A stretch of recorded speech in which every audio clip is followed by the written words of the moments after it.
Assalomu alaykum chorva ishqibozlari. Men bugundan boshlab chorvadorlikka qiziqdim. 2026-yildan beri chorvadorlikka qadam qo'ydim. Birinchi qadamlarimni qo'ydim. O'zim 16 yoshdaman. Hozir Arashan sog'lig'imiz bilan bu Hisor sog'lig'imizni oldik.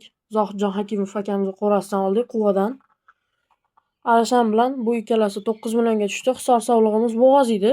Bu bo'g'ozimiz mana inshaalloh, mashalloh deb qo'yasizlar. Tug'di, eson-omon qutulib oldi. Qo'zichoq ham Xudo xolasa 8 kiloga yaqin tug'ildi, sog'liq tug'ildi. Ota-enasi xullas Karabil liniyadan ekan. Jasurbek Zohidjon akani o'g'li aytishi bo'yicha.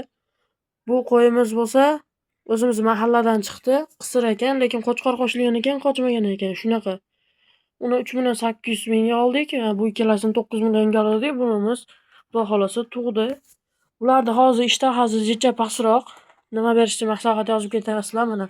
Silyos kepay, makka uni berib ko'rdim. Bu bo'g'oz sog'lig'imiz edi. Bunga somon berdim, beda berdim. Bu silyos ham berib ko'rdim. Endi bugun atala qilyapman.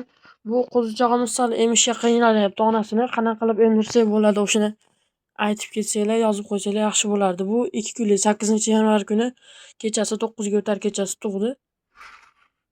Emdira olmayapmiz, jicha qiynalyapti. Bu emishni bilmayapti. Og'zini olib borib qo'ysak ham emmayapti. Shunga maslahat yozib ketsanglar, sizlardan minnatdor bo'lardim.